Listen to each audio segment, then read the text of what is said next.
Hello, everybody, and welcome in to the Casual Sports Podcast. I'm Alek Koberna. As always, that's Matt Morrison over there holding down the fort yesterday in what I would call a one-day success of the rebranding of Casual Sports Podcast to Matt Morrison's Kicking It Back with Matt. Matt, pretty good show yesterday, got to say. Yeah, that was fun. I was trying to pay attention a little bit to both of you guys, and seemed to go pretty well, so maybe keep it in mind in the future. Matt taking over the show, going back in time. I like doing that. I like doing stuff like that. You know, that's a lot of people like to watch that stuff here and there. You know, they don't like to watch the daily news. Like you wake up, get up every morning. Sooner or later, you're gonna get sick of that. So it's nice to get up and watch something different. Honestly, so good change of pace. Yeah, I think some could say. Yeah, to break the pattern a little bit. And while we gave you guys a break, now we're getting back to the daily. Now we're getting back into it. The week. Some awards to give out today. Not our normal ones. We're going into college basketball a little bit before the Final Four takes the forefront tomorrow. Pun intended there. But before we get to that, little high school baseball preview. Opening day has finally come and gone. 2 days ago, I believe we saw our first team hit action. Yesterday, though, the first full day of action here on YSNlive.com.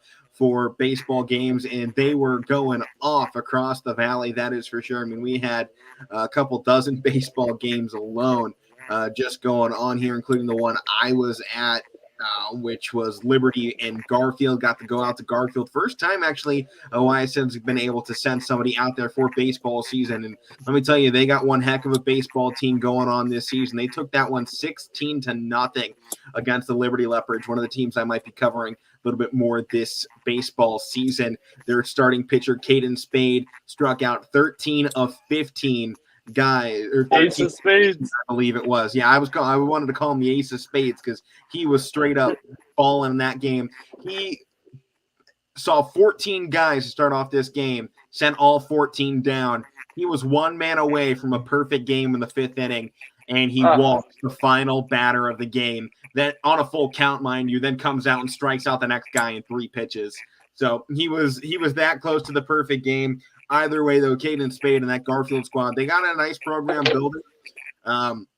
Maybe the one thing about them, I think they might be one of the favorites here in their first year of the MVAC Gray to potentially take on the title if they can find ways to hit the ball a little bit more. They got a lot of walks drawn in that game, so you didn't really get to see what their hitting could be in that one. They only had 2 hits in the game despite winning 16-0 in that contest. There was 14 unearned runs throughout that one, so it's going to be interesting to see how they can turn on that part of their offense, because obviously we saw that they can run a lot in that game. Don't know how much they're going to be able to hit, though, because we haven't seen that so far against Liberty. They'll go back-to-back again today in Liberty this time out, so maybe Liberty can do something against that demolition crew of Garfield up there. But other games on today, you got Leetonia and Struthers softball, Canfield and Poland softball, Canton South and Salem baseball, Hubbard and Springfield softball, Lakeview and Struthers baseball, Poland and Austintown Fitch baseball, Western Reserve and Ursuline baseball, Warren G. Harding and Cardinal Mooney softball, Union at the newly member of YSN's network, Mohawk High School for baseball, and the game I'm covering tonight in South Range at Cardinal Mooney. Matt, opening game for these two fierce competitors in Youngstown.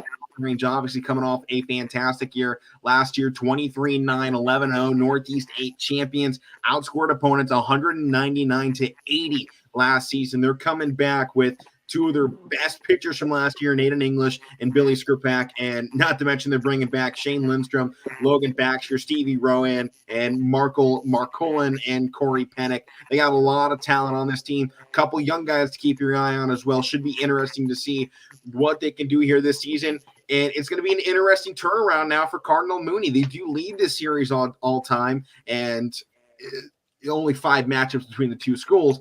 But maybe the most interesting part coming to this one, for the first time in nearly 2 decades, Cardinal Mooney has a new man at the helm. Eddie Reese has taken over as the new head coach of Cardinal Mooney baseball, taking the keys away from Al Francaselli, who has led this program, I believe, for 18 years, I think it is. So Eddie Reese is going to have his hands full. He's got a fantastic crew coming back. James Campbell, Cole Littman, and Zach Herb are all the guys you got to watch out for. Oh, yeah. Of the senior members this year. Right now, Cole Littman is a commit to Indiana University of Pennsylvania. Yep. Herb is a commit to Walsh. James Campbell still undecided. Should be interesting to see. Zach Herb was named Division III All-State preseason second team. Definitely a guy to watch out for this season. And then their junior class, maybe just as solid. Logan Boyd and Jeff Brenner, the two guys to highlight that one. And maybe a potential up-and-coming star as well for Cardinal Mooney. Didn't get much playing time last year, but he's actually my second cousin in Bronson Ferenchek for this Cardinal Mooney baseball team. So excited to see that. Didn't find that out until Matt and I were covering them last year, but they definitely got a very solid group coming in. They are going to take a few losses. They just lost the number 11 catcher in the state of Ohio, and Ian Francis. They graduated Ethan Shaw, a dynamic pitcher and outfielder. He committed to Gardner Webb, and they lost. Wasn't he third base? Wasn't he third base or shortstop?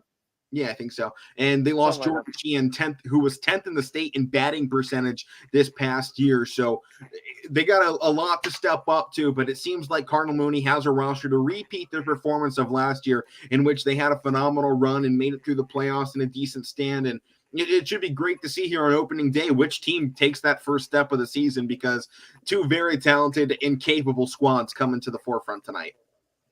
Yes, absolutely. And I'm actually looking at Gardner Webb's athletics here right now. They're not doing too bad on the season. I mean, 10-16, it's still early, but he's also a freshman too, Ethan Shaw, so might not see as much playing time, but they got a gem on their team right there. And Cole Littman, his dad comes into where I work all the time. He showed me videos. He added on weight, and he's up to pitching 90 miles an hour. So now, we saw him last year, and he was this small little kid up there. Now I've seen videos of him, like, oh my gosh, is that the same guy? Right. So he'll be something to watch. He already, what'd you say, Indiana University of Pennsylvania? Yeah, IUPUI. So that would be sweet.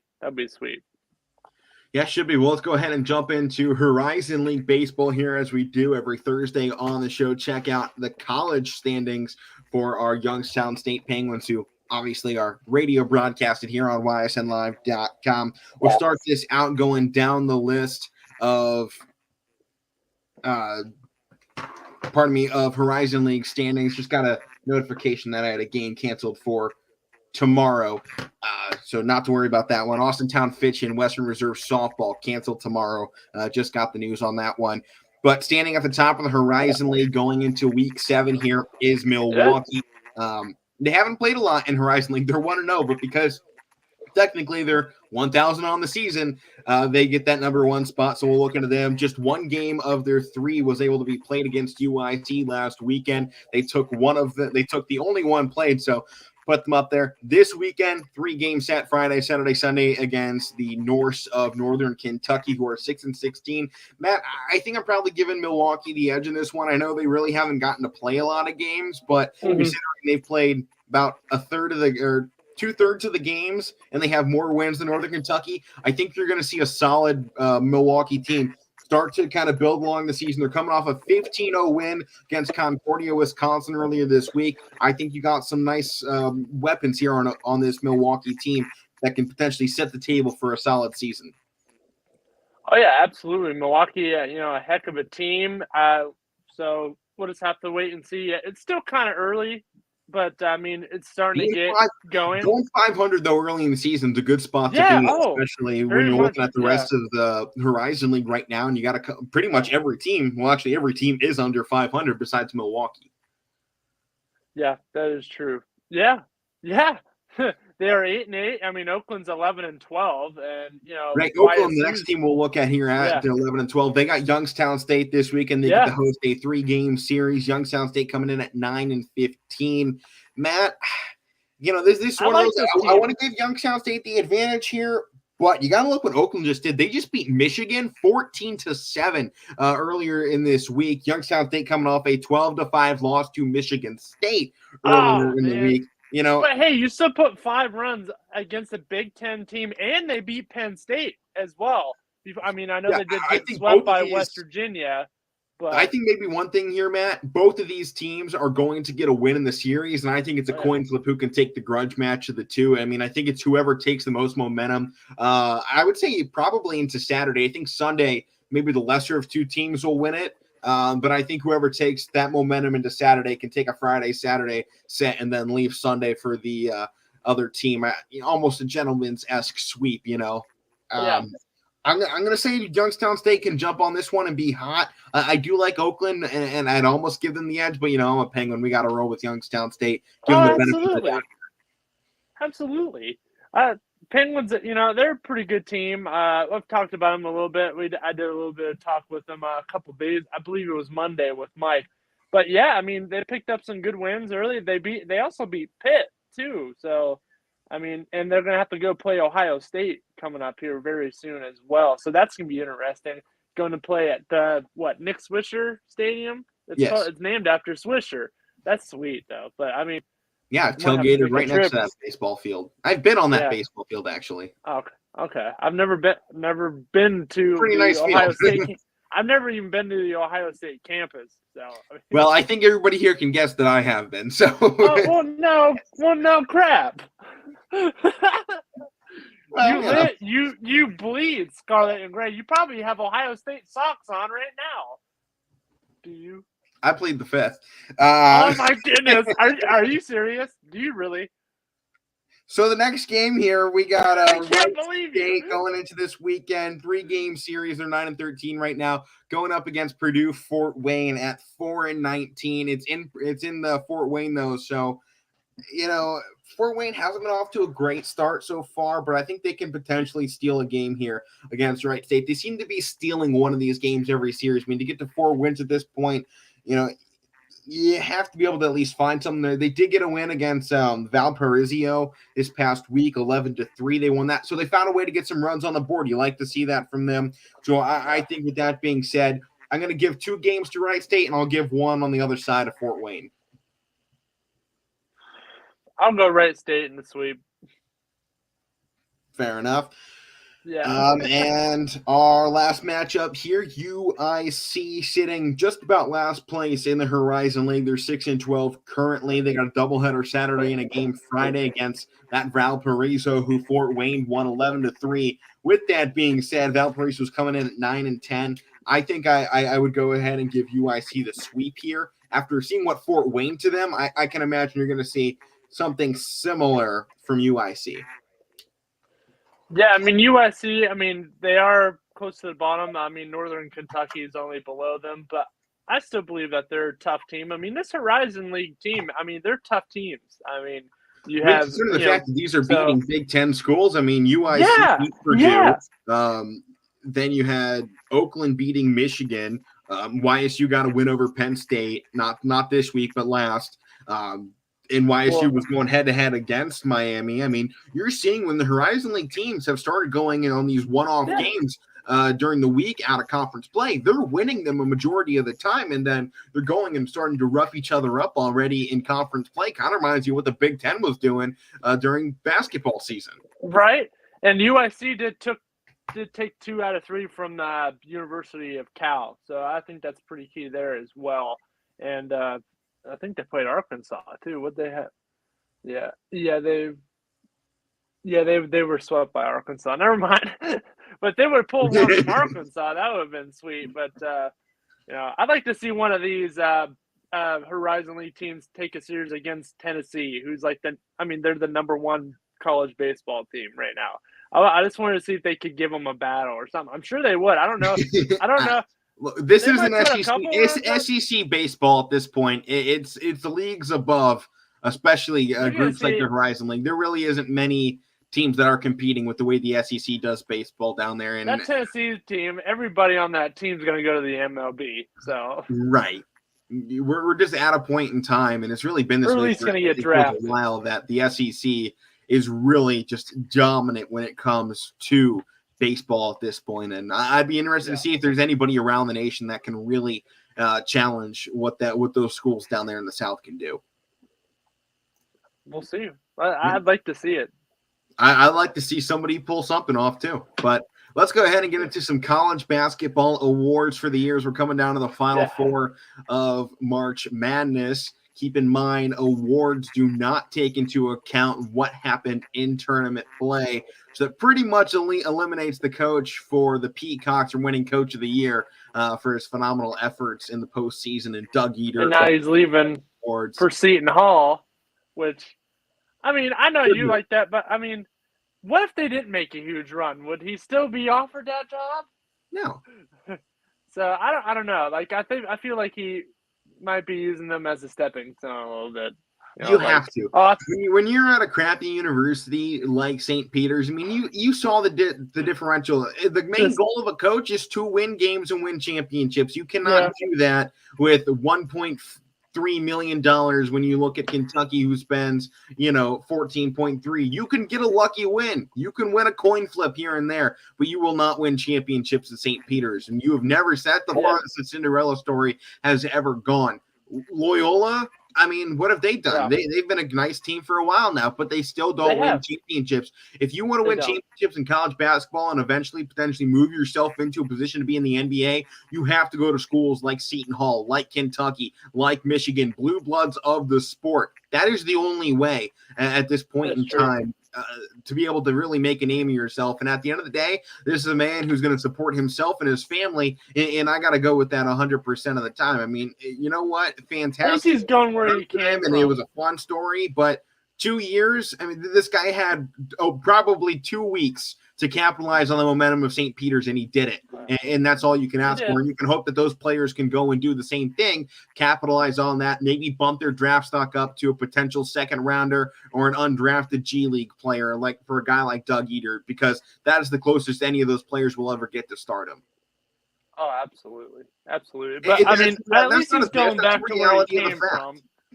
At least he's going back to where he came from, too. Like it's not like he left the team he's coaching and had to go take over for Coach K at Duke. He went back to his alma mater, and that's respectable. Yeah, that is. It is. It just so happens his alma mater is Seton Hall. Yeah. I think it's not even like he left the state. They're still in New Jersey. Yeah, that is true. He won't even have to move. Just get your car. So. Seton Hall contract, you might be able to take a helicopter to the games. Yeah, that's true. And, they have a better arena. It doesn't look like a high school arena. Right. This is more added on to, yes, I should be leaving the Peacocks for, an actual school. Yeah. I mean, after one good run with St. Peter's, this guy just got handed the reins of, an elite member of college basketball's program. Oh, absolutely. Now it's up to the question, is he the real deal, or was this just, a fluke and these players just put it all out there? I mean, that's what we're going to find out this year. I mean, I think that you're going to get a nice bunch of recruits that see what this coach did with St. Peter. They're going to be like, I want to be a part of that. And, you might get a year or two here. He's good. Have some guys a couple years down the line, this guy is really going to start getting tested here at Seton Hall. You might have some guys transfer.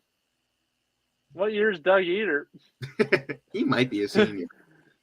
I'm looking. Wow, they made a whole Wikipedia page after this guy after what happened. There's no way this was here at the beginning of March. There's no way. No. When did they do it? What do you Last got? updated March 30th. Oh man, they made this page. He is, I don't know. He's 22, so yeah, probably a senior. Junior or senior, yeah, one of the two. Junior or senior, yeah. So he's been there since 2019. So I bet you he's a junior. He's a junior now. Yeah, he'd be the same So as me. he'd get one Yeah, more junior. year. He might get 2 years because I don't know COVID. I doubt they really got much room to redshirt at St. Peter's. Yeah, probably. I don't think they're pulling in that many recruits that they really got to be redshirting people. Like, no offense, but I mean, But when see, now you saw how little that they spend on their basketball program, I can't imagine that it's just a once in a lifetime thing. You know, like Texas Western making their Cinderella run before becoming UTEP. It was a once in a lifetime thing, and it will never happen again. You'd love to see it, but it will not happen again. So let's go ahead and go into the actual coach of the year instead of St. Peacock. We got Ed Cooley out of Providence taking home this year's coach of the year. This program put together a fantastic season, 27-6, taking home the prestigious Big East this season. And Matt, what are your thoughts here on Ed Cooley? You had him as your number 2 guy. I actually also had him as my number 2 guy, but our other ones didn't agree anywhere. So Ed Cooley takes the cake out of both of our 2 spots. Yeah, I like Ed Cooley. He's a heck of a guy. He's been there for a while as well. Let me look. How long has he been there? They've made the term before, and he's always been there. And this is obviously the most dominant team they've had, and he has been there. Okay, he's been there since 2011, so he has definitely cemented himself as like their leader. And I remember them making a couple of runs, here and there throughout his tenure. This was probably the biggest one, but I like to see more from him. I think he's a heck of a recruiter, and they're going to get more players. They've already got another guy from the class of 2022 recruited, Quante Berry, a shooting guard. He's got a grade right now of 80. So, I mean, they're going to bring in some more talent, and it kind of felt like this Providence team was kind of taking over this Northeast region of basketball if it wasn't for St. Peter's. I mean, everyone's kind of rolling behind Providence, it seems, at the moment. They've got a lot of momentum going for them, and they were on some massive win streaks earlier in the year, and it kind of fell apart right there in the end. You kind of a little upset that the way things finished off, but remember, you're not taking March Madness into account for this Coach of the Year award. And I think he's maybe the most deserving team the way that this squad performed all year. I mean, it never felt like a one-man show when you watch Providence. And I think when you get games like that, you don't necessarily have superstars like Duke or Kentucky. I think that does fall back on coaching and how talented that spot needs to be able to put together a team at this level and make them compete, especially year after year like they've been doing. My top coach, though, who's not going to take home the award, was actually Steve Prom out of Murray State. They were just one of 2 teams in the regular season that won 30-plus games. They were 18-0 in conference play. And when you're looking at a head coach, for me, it's, can you just dominate all season long? And can you put together a team that kind of makes the rest of your conference look silly? And this is what they did. I mean, has never been a team that has really put themselves in the top 25, and they finished this year at top 25 in the AP and coaches polls. So together, for me, that Murray State head coach definitely should be at least honorable mentions going into this award show coming up here in a couple weeks, I believe it is. Yeah, he's a heck of a coach to take a team like that. I mean, I know they lost second round, to St. Pete's, but I mean, first of all, nobody expected that at all. I mean, 30 wins. I know you had them going kind of far in your bracket. I mean, for a reason. Like, they're a heck of a team. I thought they were potentially the most underrated team going into this tournament. And then St. Peter's just had a magical run. Who knows what Murray State could have done if it would have been Murray State versus Kentucky in that second round. I really still kind of wish we could have seen that matchup. I mean, as much as you love seeing the Cinderella run of St. Peter's, I think sometimes you do just want to see the best matchups happen. And, I mean, even when St. Pete's, upset Kentucky, I was a little upset because, Oscar Sheeway, kind of a hometown guy to me. I live in Kinsman, I work in Brookfield, and he's from Hermitage, PA. That's literally 10 minutes away from where I work. Yeah, that's where he went to school. I know, but we had friends that graduated from there. Guy that goes to school with us now. I just found this out a couple weeks ago too. Wow, he goes here. I always wanted him to win. I knew he was from Pennsylvania. That's kind of okay. we're close. You know, it's Ohio, Pennsylvania. You got to kind of go for that guy.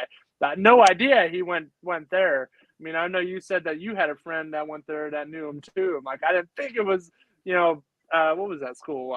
Kennedy Catholic. Kennedy Catholic. I had no idea. Like, I mean, my owner of the store went there. I believe a couple people that worked at the store I work at went there. They're like, how come you didn't know that? I'm like, no, I didn't. So it was kind of sad that he went out that first round. But I mean, gonna love to see him play in the NBA though. The dude's a lottery hopefully pick. we get to see him play in the NBA too, because he's a very special talent. But it does seem like his draft stock has, for whatever reason, really been down. I mean, this guy dropped 30 points in 16 in that final game against St. Peter's. I mean, that game was not his fault. He still had a heck of a game. Yeah. And maybe the one thing for me that holds him down is he doesn't shoot the three ball. He has a 3-point percentage on the last 3 seasons of 0.0%. He doesn't attempt threes, and with his height only being 6'9", that might make him more of a limited power forward in the NBA. He played center, but at 6'9", you're probably not going to get that same mark in an era of stretch forwards that we have. That might be his only limitation. But when you see what this guy can do with the basketball on the floor, it's hard to say he shouldn't be going in the first round. And maybe to me, I'm kind of hoping maybe he doesn't go in the first round, because the Cavs don't have a pick in the first round this year, I believe. So maybe if he falls back to the second, Cleveland can find a way to snag him there, because I think he'd be maybe the single biggest steal of the draft if this guy falls back to the second. I'd be really mad if he falls back, but I'd be really happy. Matt, right now on mock drafts, he is not supposed to be picked on mock drafts. This is a guy they have going undrafted on some. On player rankings, this guy is down there in the 70s. I mean, he is not a guy anybody expects to get picked. And for whatever reason, I can't figure out why. Is this from CBS? This is ESPN, CBS. This is everybody. Oh, geez. Okay. I mean, CBS is always wrong. I don't look at their mock drafts. I think I gave one of their guys, that Ryan Wilson guy, I think I gave him Meathead of the Week one week, because he just makes horrible decisions. Let's see. Right now, they have Oscar Sheeway going with the 4th pick in the second round to the Sacramento Kings. And that's NBADraftNet.com. When do the Cavs pick in the second? I didn't see. Hold on. According to NBA Draft. The Ringer, he is not going to be picked in at least the first round. Let's see if Bleacher Report's got him in the first. Nope, no first. So Oscar Sheeway is not a first round pick, and I don't understand how that's even possible at this point in time, because he seems to be the guy to pick at this point. Matt, it appears Cleveland, with the 58th pick in the draft, will take Kellen Grady out of Kentucky. Oh, Kellen Grady's still pretty good, though. And yeah, I mean, getting the guy out of Kentucky that late in the draft, I'm not really going to complain. They got Isaiah Brockington going 60th to the Phoenix Suns. Find that one interesting. That'd be sweet, though. Yeah, well, let's get on here. Point guard of the year, the Bob Cousy Award. We're giving this one out to James Akinjo by unanimous selection. He was absolutely the guy to watch at the point guard position this year, averaged 13th in the nation in assists, while also getting about 14 points per game. But for me, when you look at this category, you got to see who are the best assisters in the nation this season. He was definitely putting his name in the hat, it seemed, every single time. And when you look at a team, especially a point guard position, I think you got to look at assists, but then you also have to look at what did the team do around that, or what did they do with those assists? Is this a successful team with a lot of assists, or do they really do anything? Because you look at the other guys ahead of them really on the season, there was no players that really were on good teams that were above him this season in terms of assists. So he really stood out for me this season, the way he scores, assists, and his team is successful as well. Yeah, Kinjo, I mean, I've watched him play, I mean, for a little bit. I mean, last year when they had that huge run in, this year too. What an amazing player. I mean, he's a good around the perimeter. I don't think he can attack the paint as good, but he can drive in. He's a smaller guy, so he's 6'1", so you can probably imagine this guy might fall back in some of those NBA drafts based on that size alone. Yeah, but he can dish it out pretty well, though, to the bigger guys. So he can, drive in and distract everybody, 3-4 guys, and then pass it to one of the other big guys. And that's the way it usually works. But we'll have to see from him. Yeah, but I really like what James Akinjo can do, and I was going to see here, but it looks like he's another player that's not predicted to get drafted. Who did I have in here? Who did I have for that? It was unanimous. You had Akinjo at the top. Okay. Who did I have in second again? Tiger Campbell, I believe, out of UCLA. Okay, I do like Tiger Campbell as well for that. I mean, I think it'd be split between him and Akinjo. I mean, they could go. I got another name I'd like to throw in that hat, and Andrew Nemhard out of Gonzaga. I mean, he was the third man of that offense. I mean, all the attention was being put on, Chet Holmgren and Drew Timme, and then you had Andrew Nemhard dishing it out to the both of them. I mean, his assist numbers are going to be a little inflated because of those two, but the fact that he kind of stood out as that third member of their big three, to me, you got to put his name up there. And then Colin Gillespie, I thought, had a phenomenal season for Villanova, and I'd throw his name in that hat as well. Yeah, Gillespie, I mean, heck of a player as well. But, I mean, with Nemhard, I mean, I think he made Timme and Holmgren look better in ways. And he pulled up some shots that are like, wow, like, how are these going in? So. Exactly. Let's go on to the shooting guard of the year, the Jerry West Award. This one will go to Benedict Mathern out of Arizona. Maybe the best team in the country this year. And the way they could score the ball, it's hard to say that if they weren't being led by their shooting guard this season. He was actually third on my list. I like Johnny Davis and Ochai Agbaji a little bit more going into this race, but the numbers are definitely there for the argument of Benedict Mathern. The only part that I liked is, at the shooting guard position, if you can do a little bit more, and to me, Johnny Davis did a little bit more at this position. That's why I would give him the edge. But Benedict Mathern is a solid option to go to for this award this season. So if I was making this award, Benedict Mathern, Johnny Davis, those would be the two guys I'd really pull to win this Jerry West Award this season. Oh, yeah, absolutely. I mean, Benedict Mathern, I mean, the guy was just an absolute terror everywhere around the court. So, and Johnny Davis was great too. I think, I mean, without him, Wisconsin probably would have not even gotten in the tournament. They would not have been a threat without Johnny Davis. No. And that's part of the reason they fell apart so quickly too. Yeah. But Benedict Mathern on the season, 17.7 points, 5.6 rebounds, 3 assists, shooting 45% from the field. He's going to walk away with this award here. Moving on to the small forward of the year, the Julius Irving Award. Wendell Jr. out of Duke will take home the win here. Matt, this one's unanimous from the both of us, but I do got to put somebody else's name in the hat. Not as great of a season, but maybe a little bit underrated here, and it's Hyunjung Lee out of Davidson. Their small forward. He was having a phenomenal year. The numbers weren't quite up there with Wendell Moore, but I got to say personally, he was still a pretty solid guy for Davidson this season. And if you were to look at somebody outside of those superstar players and superstar level talents, this would be the guy I would look at. The one part for me, though, with this being small forwards, you do have to pass the ball, and that's where Wendell Moore is a little bit better than Lee out of Davidson, because he averaged just 2 assists on the season. Wendell Moore was up at 4.5 assists, so that's the one spot. But Hyunjung Lee for Davidson was one of their leading scorers this year, averaged 16 points per game, 6 rebounds, 2 assists, and shot nearly 50% from the field and shot 38% from 3. So this is a really do-it-all type player out of Yeoke, South Korea, and he's a junior right now. I expect another season at Davidson. If he puts this up again, it's a guy I'd like to see potentially in a late first-round pick next year in the NBA draft. Yeah.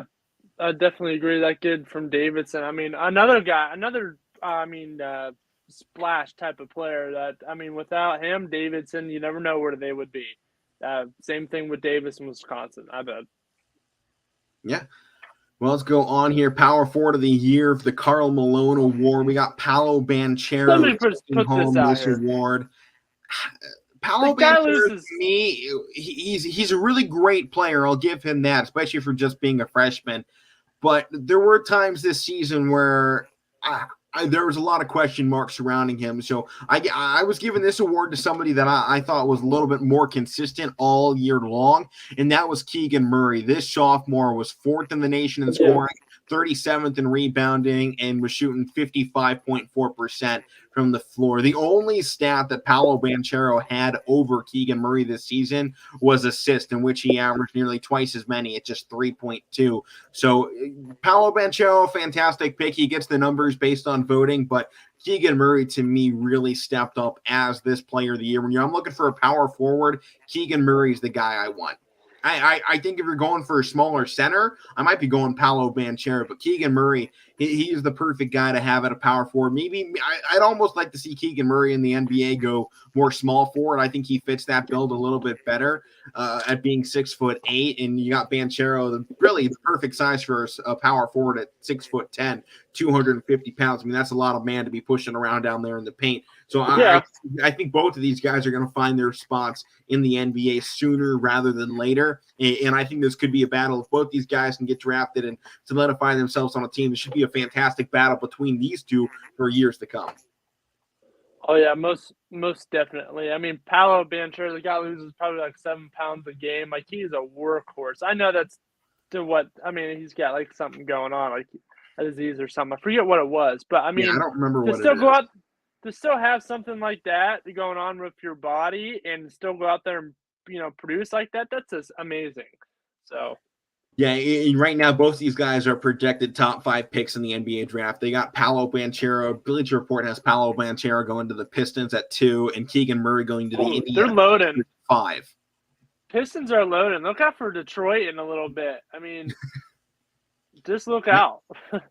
I mean, so long as maybe the only question, and it relates to Paolo Banchero's health, is the minutes are going to go up when he gets to the NBA, and you just hope that his body can stand going through that. And maybe they can find, obviously a lot of money up there in the NBA. Maybe they can find a way to help him out. They got more equipment than even Blue Bloods as a sport like Duke. And maybe that's also one of the arguments I've said for why Chet Holmgren should be drafted and go to the NBA this year, when a lot of people say he's, not ready. He doesn't have the muscle build. Well, that's one of those things. College programs aren't adapt to putting 7-footers out there on the floor and turning them into giants. And you've seen what the NBA can do to that. So that's my one argument for Chet Holmgren going to the NBA rather than staying like a lot of people say he should. Yeah, here it is. What has he got? He's got health issues. What does it say? It's talking about the 7 pounds per game. Let's see. I don't know. I'll find out later. Let's move on.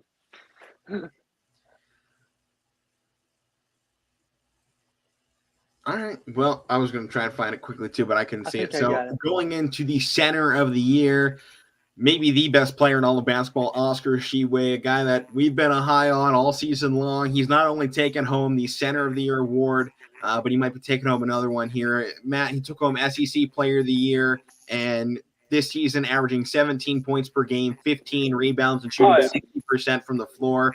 He's only got more room to grow as a junior right now. Another year of eligibility left at Kentucky. There's a chance he stays, especially if his draft stock doesn't go up at all going into this year's NBA draft, which I bet you he stays. I don't know how his draft stock doesn't go up. I mean, winning SEC Player of the Year, being an absolute dominant force all around, I don't see what NBA scouts aren't seeing with this guy. And obviously I'm not an NBA scout, so maybe that's why. But when you look at a player like this, he feels like a generational type player.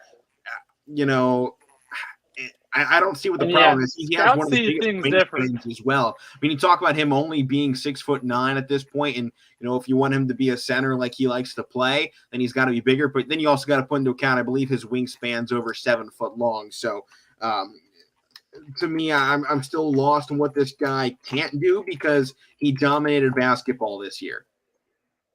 Oh, he sure did. He sure did. But they're back with the scouts. Oh, he's got a wingspan of 7'4". Oh, jeez.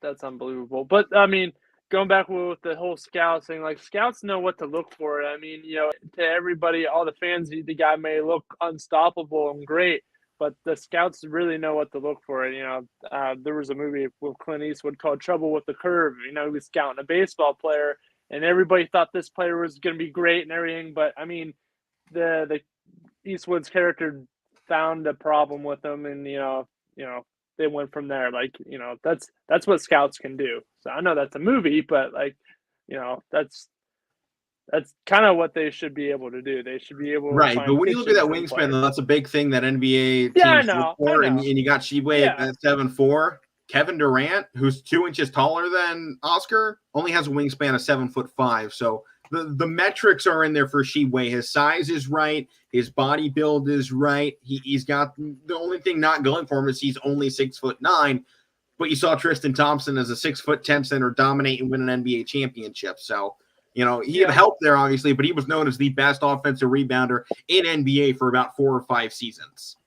Oh, yeah. And Tristan Thompson, not the high-level scorer of Oscar Sheeway. No, not at all. But he fits well with the Bulls offense a little bit. I like him with the Bulls. I didn't really like him the other night, but well, that happens. Yeah, it happens. Honorable mentions, though, for the Kareem Abdul-Jabbar Award, you got Kofi Cogburn and Drew Timme. Those two guys, phenomenal seasons. The only thing for me with Drew Timme was, one, the numbers weren't as good as Sheeway, and that's what put him over. But Drew Timme also, I think you have to admit, Gonzaga had a fantastic roster this year, and you don't want to take that away from one player, but you get a lot more one-on-one matchups and post-position matchups when you can't double team a guy underneath because maybe he'll just flip it to Chet Holmgren, who can put his hand up higher than anybody else, or he can flip it out to a guy like Nembhard or Cole out there on the perimeter who are knockdown guys at that point. So Oscar Sheeway gets that benefit of the doubt because this was maybe one of Kentucky's most underwhelming lineups they've had in a while. Outside of a couple of guys, I mean, they got Ty Washington and Oscar Sheeway and their big center, whose name I always forget. Their other big center, I should say, I think it's Martin. This is really a Kentucky. Didn't feel all that great. Yeah. I'll look. Go ahead. Keep talking. I'll look. Is it Martin? I think so. I got it. ESPN would load. Here we go. Maybe Marshall Martin, I think. Maybe. No, I'm looking. Not it either. I don't know. I don't remember what his name is now. I got the rosters. Let's see here. Yeah. Sit for center. I don't remember exactly what it is. Hold on. I got it. Okay.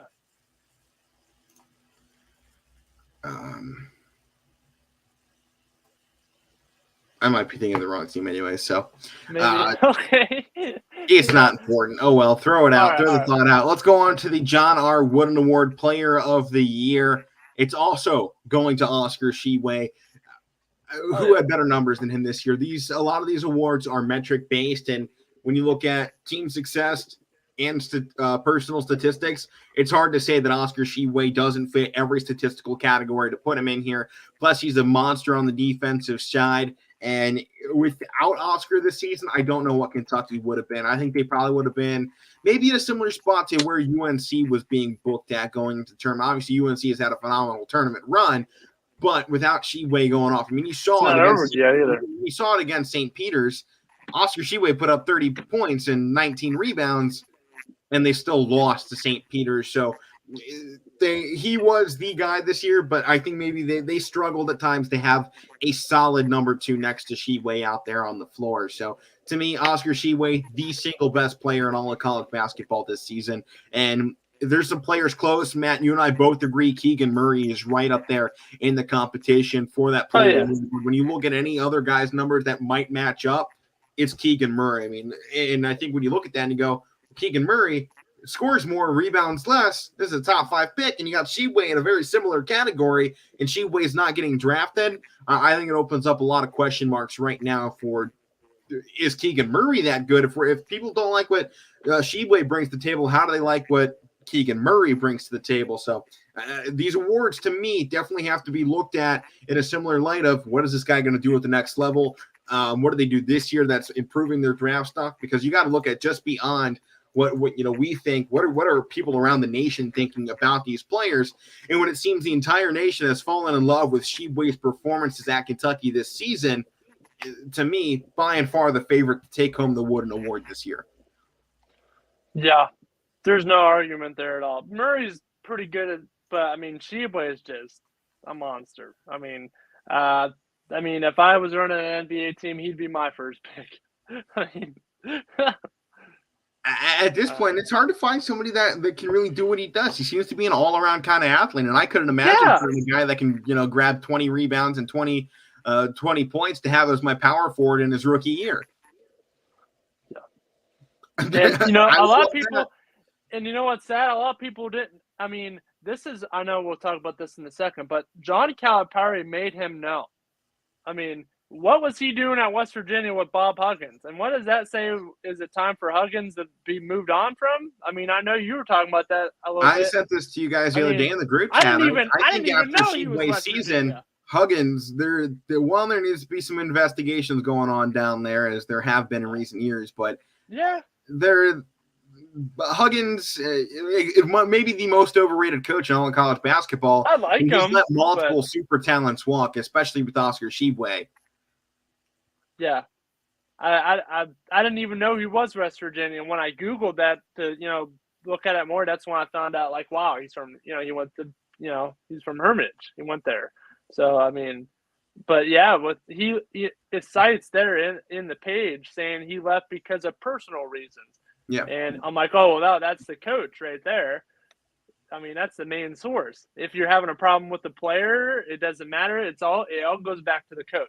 Coach should take care of that problem. And not to mention, Bob Huggins didn't make the situation any better, and he's part of the reason why Sheeway's draft stock is as low as it is. Yeah. Are we really going to be trusting a coach that was the worst in the Big 12 this season to really say what talent looks like? Because apparently he doesn't know what talent looks like. He came out and said after Sheeway's departure that he said, where I'm from, we used to have to work hard to get what we wanted, and when you see a guy drop 20 and 20 basically for the regular season, Oscar Sheeway, I think he knows how to work hard for what he wants. Said that. Player of the year, second best team in the SEC, and he's on our list. Got two of the top awards in the nation. Bob Huggins said that. Yeah. I don't think. Yeah, I can make some pretty bad comments about him right now. I like Huggins, but I mean, really, you gotta say that? I don't know. I mean, that was what was said at the departure on news networks. Okay. Yeah. So let's get out of college basketball and head over into the NBA tonight. What really should be a great game. The Milwaukee Bucks are taking on the Brooklyn Nets in Brooklyn. Kyrie Irving will get yet another shot here at home after I believe they won his first game back at home. Let me just double check there now this will be his third game at home. They won that. They lost the first one to the Nets, came back, won the second one against the Pistons last night. Kyrie Irving dropped 24 points. Kevin Durant went for 41 against the Pistons. Matt, you were talking about those Pistons a second ago. Definitely a team to watch out for if KD had to go 40 plus to be able to win that game. And tonight they got the Bucks coming into town. Bucks look like they're getting right back up there. Now 47 wins on the season. They look at the moment. I think you have to just go and say, the Heat have had a great season, but I think this is still the Bucks conference to lose. I mean, they haven't necessarily even been winning the conference these last few years. They remind me of what LeBron did with the Cavs. They didn't always win the Eastern Conference, but they were always in the Eastern Conference Finals. Yeah. They may have not won the division, but they won the playoffs. But this season and last season, I mean, the Bucks probably aren't going to win the conference, but to me, they're probably still the favorite to come out of the East because they seem to be the most consistent team out of anybody. Yeah. I mean, the Heat seem to go on runs. It's too hilly of a surface right now for Miami. That should be smooth sailing with that boat down there. And then you got this Milwaukee Bucks team that they started slow, but they're hitting their stride at the right time. It seems to be a constant arc going up for them, and it doesn't feel like, momentum, no momentum, momentum, no momentum. You get this roller coaster with Miami, and you get a steady climb with the Bucks. Yeah, it's like, we're going to win some, we're going to lose one, win some, lose one, win some, lose one. And you know what to expect out of Milwaukee. I think that's the one thing, especially when you go to the playoffs, you have to watch out for is who's bringing experience, who's been there, what have they done before. And Milwaukee looks like that team. And so now when you bring this into maybe a really important game in my mind, actually, when you talk these two teams, with the Nets being currently the 8th seed in the Eastern Conference at 40 wins, by the way. I think that's impressive to say the least as well, to have a 40-win team in the Charlotte Hornets right behind them as well as the 9th seed. And if we were going to our older format for the NBA playoffs without the play-in tournament, you're talking about two teams right now in the NBA with winning records that wouldn't get into the playoffs in the Hornets and the Hawks. Now both of those teams have a chance too. And that to me, that's one of the biggest benefits of having this new system with the Lightning tournament is you're getting teams that deserve to be there, like the Hornets, who have 40 wins, which is the same as the Nets, with a chance to play. I just got one thing to say. Cleveland is in trouble. Our injuries, it is bad. I mean, they're adding up quickly. Huh? Those injuries are adding up quickly. It's getting worse and worse every night. It's bad. There's nothing you can do. There's just nothing you can do. They look. Darius can only do so much. Markkanen can only do so much. I'm not even trying to make this about Cleveland, but they're in trouble. Brooklyn Nets are insane. If we have to play them in that play-in, I'm scared. I'd rather take 5 games with Miami. At least we got a couple games, not one and done. So I'm scared. But who were we talking about? But with Detroit here, yes, they are eliminated, but they're going to get another lottery pick. They're doing just what the Cavs are doing. They're making good picks. They got Cade Cunningham. Who's the dude from Iowa? Man, can't think of him. Garza? Yeah, Luka Garza's on that team. I got the roster. One second. You're talking about Detroit? One dude. Yeah, I'm talking about Detroit. Marvin Bagley's on their team. Well, we got Bucks versus the Nets right now, Matt. Oh, really? I thought we were talking about Detroit. No, Detroit's game was last night against Brooklyn. Last night. But still, Isaiah Stewart's on that team too. So, and they're going to get another lottery pick. So look out. Cavs and Pistons are going to be. Not to mention if they're being projected to pick Paolo Banchero.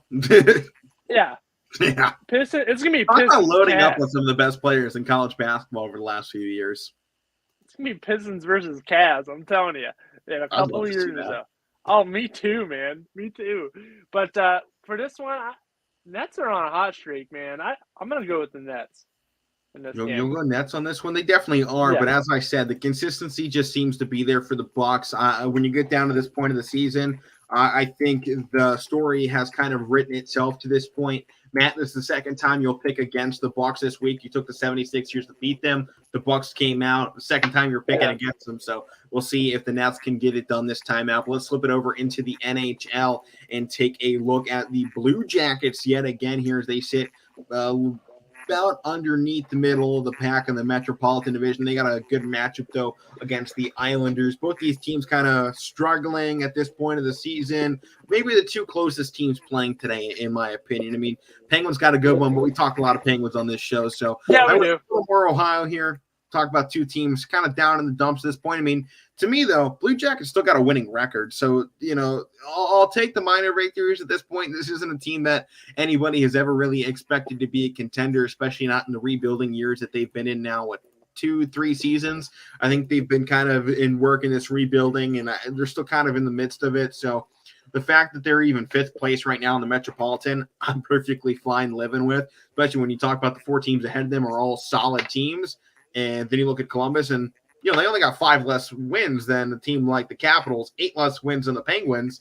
So only 12 less wins than the team in first place. So I'm seeing a team, the Blue Jackets, not terribly far off. There's a lot of room to improve because they have one of the worst goal differentials in the league at minus 31. They can score the puck just fine, but they don't have defense, and that is something that worries me at this point. When you go to a team against the Islanders that has only allowed 181 goals, which is the same as the Hurricanes, they just don't know how to score. So you're going up with a team that can't play defense and a team that can't score. It's a recipe for disaster on either side. So the only thing for me coming to this game, I think the Blue Jackets coming off 4 straight losses. I think it's hard to lose 5 straight in the NHL. Alek, they're only 5 points. The Anaheim Ducks have lost 10 in a row right now. I can't believe that. I was talking about that on the other day. I'm like, what happened? They're 0-8-2 in their last 10. They were right there, and now they're one of the worst teams in the NHL. I'm like, what the heck happened? I was pissed. But hey, one big run here at the end of the season could move somebody up from this mid pack up into a potential playoff spot too, as well. I mean, Columbus is only 5 points away from that second spot in the wild card right now. Right. I mean, they're 32 points. So there's still a chance. So where they're at now, and the fact that this is a rebuilding year still, and they're in a wild card hunt, I'm liking the progress right now for the Blue Jackets. And since this is the Columbus team, I'm going to go away from my differential on this one. I'm going to take the Blue Jackets. Yeah. Let's see. Kind of forgot who they're playing. Islanders, New York. Oh yeah, I'm gonna go Blue Jackets. Islanders have been down for a little bit. I mean that draft, the expansion draft, kind of killed them. They lost Jordan Eberle, and I believe they lost their goaltender the year before that. Robin Lehner left as well, so they're struggling a little bit. So I'll go with Columbus. Wonderful to see. Well, that's pretty much all we got going on here for the Thursday edition of the Casual Sports Podcast. Come on back tomorrow. We got NASCAR. We got the Final Four. We got Beast of the Week, Highlights of the Week, more baseball going into the weekend. We're closing down on the start of the regular season for MLB as well, so we might look a little bit deeper into that if we have time. That is going to do it here for the Casual Sports Podcast. I have been Alek Koberna. That man over there is man Morrison. Power Hour coming up next on YSNLive.com and high school baseball. Everything is happening tonight. 4:45, I believe, is our first pitch tonight on our networks. Games, I believe, are still free to stream. It's regular season for baseball, so tune into your favorite team's opening day. Should have some fun ones going on across the valley. But that's going to do it. We will see you all tomorrow with more Casual Sports Podcasting.